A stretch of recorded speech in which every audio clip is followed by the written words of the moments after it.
եկեղեցում Հայաստանի ցանկացած կետում մենք պատրաստ ենք այնտեղ անենք։ Պարոն նախագահ, Վարդան Ղուկասյանի շուրջ իրադարձությունների մասին ձեր դիրքորոշումն է ուզում իմանալ։ Նայեք, ի սկզբանե ակնհայտ էր, որ Վարդան Ղուկասյանը խոցելի թեկնածու է, նրա վերաբերյալ անընդհատ գործեր են լինում, նախկինում են եղել եւ չնայած այդ հանգամանքին ընդդիմությունը որոշեց այդ թվում ձեր քաղաքական ուժի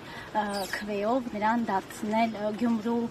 քաղաքապետ։ Ինչ եք կարծում, եթե ընդդիմությունը ավելի շրջահայրած գտնվեր եւ ավելի անխոցելի մեկին ընտրեր կունենայինք Գյումրիում այս իրավիճակը, որ ունենք այսօր։ Եվ կար այլ նախ ես կուզենայի, որ դուք շատ ճիշտ արտահայտվեք, երբ որ խոսում եք մեր քաղաքական ուժի մասին։ Մենք այո, այնտեղ ունեցել ենք, այսպես ասեմ, մատում համակրել ենք եւ սատարել ենք, բայց դա չի նշան, բայց չի կարելի նույնականացնել մեր քաղաքական ուժը։ Սա Մարտուն Գրիգորյանը Ես չեք թողնում ես պատասխանել։ Գիտեք, մենք բոլորս մեղավոր մարդիկ ենք։ Անկախ որևէ հանգամանքից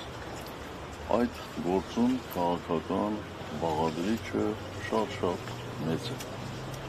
Եվ ընդհանրապես պարզ չէ բոլորիս համար, որ այս իշխանությունները ունեն զրո հանդուրժողականություն այլակատության հետ կապված։ Եվ նրանք ցանկացած գնով, ցանկացած միջոցներով լրացնում են, փորձում են լրացնել այլ կարծիք, այլ քաղաքական դիրքորոշում հայտնող մարդկանց։ Ընդհանուր միջև մեկուսացնում։ Այս պարագայում Վարդան Ղուկասյանին մեկուսացել է։ Ինչ վերաբերում է ձեր հարցի երկրորդ մասին, ապա Վարդան Ղուկասյանը այնտեղ ընդդիմության շրջանակներում ամենաշատ քվե ստացած տեխնիկա։ Մենք առաջի հերթին ոչ թե սատարել ենք Վարդան Ղուկասյանին, այլ մեր ժողովրդի այն հատվածին, որը քվեարկել է Վարդան Ղուկասյանի օգտին։ Բա ինչ անեն ձեր կարծիքով։ Ժողովուրդը կարող է սխալվել, բայց կարծում եմ, հիմա այդպես է կարծում, հա։ Ոչ, ժողովուրդը չի կարող։ Ժողովուրդը չի կարող։ Ժողովուրդը չի կարող սխալվել։ Ժողովուրդը կարող է ինչ-որ պահի մոլորվել, ինչ-որ պահի տրվել պոպուլիստների հորդորներին, խոստումներին, բայց չի կարող սխալվել։ Չեք զղջում, որ